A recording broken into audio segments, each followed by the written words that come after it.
ಕಲಬುರಗಿ ಕ್ಷೇತ್ರದಲ್ಲಿ ಗೆಲುವು ಸಾಧಿಸೋದಕ್ಕೆ ಕೈಪಡೆ ಪ್ಲಾನ್ ಮಾಡ್ತಾ ಇದೆ. ಎಐಸಿಸಿ ಅಧ್ಯಕ್ಷ ಖರ್ಗೆ ತವರು ಕ್ಷೇತ್ರದಲ್ಲಿ ಗೆಲ್ಲುವ ವಾಗ್ದಾನವನ್ನು ಕೊಟ್ಟಿದ್ದಾರೆ. ವಿಜಯ ಪತಾಕೆ ಹಾರಿಸುವ ವಿಶ್ವಾಸದಲ್ಲಿದ್ದಾರೆ ಕಾಂಗ್ರೆಸ್ನ ನಾಯಕರು. ಎಐಸಿಸಿ ಅಧ್ಯಕ್ಷರಿಗೆ ಜಿಲ್ಲೆಯ ಶಾಸಕರು ವಾಗ್ದಾನವನ್ನು ನೀಡಿದ್ದಾರೆ. ಮೈಮರೆತು ಕೂರದೆ ಗೆಲ್ಲಿಸುವ ಜವಾಬ್ದಾರಿ ಹೊತ್ತಿದ್ದಾರೆ ಸದ್ಯ ನಾಯಕರು. ಡೀಟೇಲ್ಸ್ ಕೊಡ್ತಾರೆ ಹರೀಶ್, ಲೈವ್ನಲ್ಲಿ ಜಾಯ್ನ್ ಆಗ್ತಾ ಇದ್ದಾರೆ.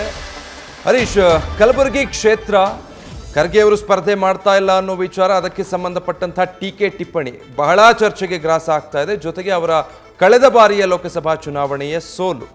ಈ ಬಾರಿ ಕ್ಷೇತ್ರದಲ್ಲಿನ ವಾತಾವರಣ ಏನಿದೆ? ಕಾಂಗ್ರೆಸ್ ಆತ್ಮವಿಶ್ವಾಸದಲ್ಲಿದೆಯಾ ಮರಳಿ ತನ್ನ ತೆಕ್ಕೆಗೆ ಪಡೆದುಕೊಳ್ಳೋದಕ್ಕೆ? ವಿಜಯ್, ಖಂಡಿತವಾಗಿ ಕೂಡ. ಯಾಕಂತಂದ್ರೆ ಕಲಬುರಗಿ ಕ್ಷೇತ್ರ ಕಾಂಗ್ರೆಸ್ನ ಭದ್ರಕೋಟೆ ಆಗಿತ್ತು. ಅದರ ಬದಲಾದ ಸನ್ನಿವೇಶದಲ್ಲಿ ಕಳೆದ ಚುನಾವಣೆಯಲ್ಲಿ ನೇರವಾಗಿ ಖುದ್ದು ಪ್ರಧಾನಿ ನರೇಂದ್ರ ಮೋದಿ ಆದಿಯಾಗಿ ಎಲ್ಲರೂ ಕೂಡ ಟಾರ್ಗೆಟ್ ಮಾಡಿ ಸೋಲಿಸ್ತರು ಅನ್ನುವಂಥದ್ದು ಕೂಡ ಇದೆ. ಹಾಗಾಗಿ ಜನರಲ್ಲೂ ಕೂಡ ಈ ಬಾರಿ ಕೂಡ ಕಾಂಗ್ರೆಸ್ಗೆ ಕೈ ಹಿಡಿಬೇಕೋ ಅನ್ನುವಂಥ ನಿಟ್ಟಿನಲ್ಲಿ ಕೂಡ ಒಂದಷ್ಟು ಜಿಲ್ಲೆಯ ಶಾಸಕರು ಆಗಿರ್ಬೋದು, ಸಚಿವರು ಎಲ್ಲರೂ ಕೂಡ ಮನವರಿಕೆ ಮಾಡಿಕೊಡ್ತಕ್ಕಂಥ ಒಂದು ಪ್ರಯತ್ನವನ್ನು ಒಂದು ಹಂತದಲ್ಲಿ ಮಾಡಿದ್ದಾರೆ ಅನ್ನುವಂಥ ಮಾತುಗಳು ಕೂಡ ಕೇಳಿಬರ್ತಿದೆ. ಹಾಗಾಗಿ ಈ ಬಾರಿ ಏನು ಖರ್ಗೆ ಅವರ ಅಳಿಯ ರಾಧಾಕೃಷ್ಣ ಅವರು ಅಖಾಡದಲ್ಲಿ ಇಳಿದಿದ್ದಾರೆ. ಅವರನ್ನ ಗೆಲ್ಲಿಸಿಕೊಳ್ಳುವಂಥ ನಿಟ್ಟಿನಲ್ಲಿ ಕೂಡ ಜಿಲ್ಲೆಯ ಎಲ್ಲ ಶಾಸಕರು ಸಚಿವರು ಕೂಡ ಈಗಾಗಲೇ ಮುಂದಾಗಿದ್ದಾರೆ. ಆ ನಿಟ್ಟಿನಲ್ಲಿ ಮಲ್ಲಿಕಾರ್ಜುನ ಖರ್ಗೆ ಅವರಿಗೆ ಸ್ವತಃ ವಾಗ್ದಾನವನ್ನು ಕೊಟ್ಟಿದ್ದಾರೆ ಅನ್ನುವಂಥ ಮಾತುಗಳು ಕೇಳಿಬರ್ತಿದ್ವಿ. ಯಾಕಂದರೆ ಮಲ್ಲಿಕಾರ್ಜುನ ಖರ್ಗೆ ಅವರು ರಾಷ್ಟ್ರ ರಾಜಕಾರಣದಲ್ಲಿರುವಂಥದ್ದು, ಎಐಸಿಸಿ ಅಧ್ಯಕ್ಷರಾಗಿದ್ದಾರೆ. ಹಾಗಾಗಿ ಕಲಬುರಗಿ ಕ್ಷೇತ್ರದಲ್ಲಿ ಗೆಲ್ಲಿಸ್ಕೊಳ್ಬೇಕಾದಂಥ ಎಲ್ಲ ಸಂಪೂರ್ಣ ಜವಾಬ್ದಾರಿಯನ್ನು ಜಿಲ್ಲೆಯ ಶಾಸಕರು ಸಚಿವರು ಎಲ್ಲರೂ ಕೂಡ ಈ ಸಂದರ್ಭದಲ್ಲಿ ಹೊತ್ಕೊಂಡಿರುವಂಥದ್ದು. ಈ ನಿಟ್ಟಿನಲ್ಲಿ ಎಲ್ಲರೂ ಕೂಡ ಕೆಲಸವನ್ನು ಆರಂಭ ಮಾಡಿದ್ದಾರೆ. ಮತ್ತು ಮಲ್ಲಿಕಾರ್ಜುನ ಖರ್ಗೆ ಅವರಿಗೆ ವಾಗ್ದಾನವನ್ನು ಕೊಟ್ಟರೆ ನಾವು ಗೆಲ್ಸ್ಕೊಂಡು ಬಂದೇ ಬರ್ತೀವಿ ಈ ಬಾರಿ, ಯಾವುದೇ ರೀತಿಯಲ್ಲಿ ಕೂಡ ಈ ಬಾರಿ ಸೋಲು ಅನ್ನೋಕ್ಕೆ ನಾವು ಅವಕಾಶವನ್ನು ಕೊಡೋದಿಲ್ಲ ಅನ್ನುವಂಥ ಮಾತನ್ನು ಹೇಳಿದ್ದಾರೆ ಅನ್ನುವಂಥದ್ದು. ಜೊತೆಗೆ ನಮ್ಮಲ್ಲಿ ನಾವು ಸಮನ್ವಯತೆಯನ್ನು ಸಾಧಿಸ್ಕೊಳ್ತೀವಿ, ಎಲ್ಲರೂ ಕೂಡ ಒಟ್ಟಾಗಿ ಕೆಲಸ ಮಾಡ್ತೀವಿ, ವಿಶ್ವಾಸಕ್ಕೆ ತೆಗೆದುಕೊಂಡು ಹೋಗೋಂಥ ಪ್ರಯತ್ನ ಮಾಡ್ತೀವಿ, ಮತ್ತು ಜನರ ಜೊತೆ ನಿರಂತರ ಸಂಪರ್ಕವನ್ನು ಕೂಡ ಸಾಧಿಸಿದ್ದೇವೆ. ಹಾಗಾಗಿ ಈ ಬಾರಿ ಸೋಲಕ್ಕೆ ಸಾಧ್ಯನೇ ಇಲ್ಲ, ಗೆದ್ದೇ ಗೆಲ್ತೀವಿ ಅನ್ನುವಂಥ ಮಾತನ್ನು ಕೂಡ ಹೇಳ್ತಾ ಇರುವಂಥದ್ದು.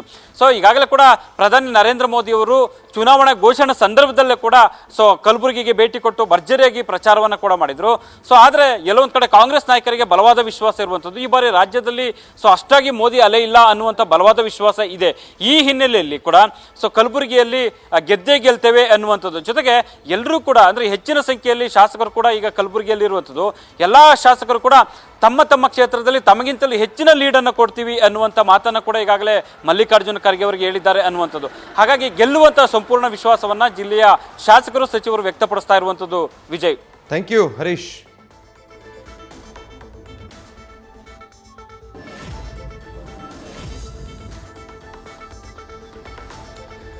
ಕಳೆದ ಬಾರಿ ಲೋಕಸಭಾ ಚುನಾವಣೆಯಲ್ಲಿ ಟಾರ್ಗೆಟ್ ಮಾಡಿ ಖರ್ಗೆ ಅವರನ್ನು ಸೋಲಿಸಲಾಯಿತು. ಬಟ್ ಈ ಬಾರಿ ಹಾಗಾಗೋದಕ್ಕೆ ಬಿಡೋದಿಲ್ಲ. ಖರ್ಗೆ ಅವರ ಬೆಟಾಲಿಯನ್ನಿಂದ ಹೊರಗೆ ಬಂದು ಬಿಜೆಪಿಯಿಂದ ಅಭ್ಯರ್ಥಿಯಾದ ಉಮೇಶ್ ಜಾಧವ್ ಖರ್ಗೆ ಅವರನ್ನು ಮಣಿಸಿ ಬಿಜೆಪಿಗೆ ಕ್ಷೇತ್ರವನ್ನು ಗೆದ್ದುಕೊಟ್ಟಿದ್ರು. ಈ ಬಾರಿ ಹಾಗಾಗದೇ ಇರೋದಕ್ಕೆ ರಾಜ್ಯದಲ್ಲಿ ಕಾಂಗ್ರೆಸ್ ಸರ್ಕಾರ ಅಧಿಕಾರದಲ್ಲಿದೆ, ಪ್ರಿಯಾಂಕ್ ಖರ್ಗೆ ಸಚಿವರಾಗಿದ್ದಾರೆ. ಕಾಂಗ್ರೆಸ್ ಮರಳಿ ಪಡೆದುಕೊಳ್ಳುತ್ತೆ ಅನ್ನೋ ವಿಶ್ವಾಸದಲ್ಲಿ ಪ್ರಚಾರಕ್ಕೆ ಇಳಿದಿದ್ದಾರೆ. ನ್ಯೂಸ್ ಫಸ್ಟ್, ನಿರ್ಭೀತಿಯಿಂದ ನಿಮ್ಮ ಪರವಾಗಿ.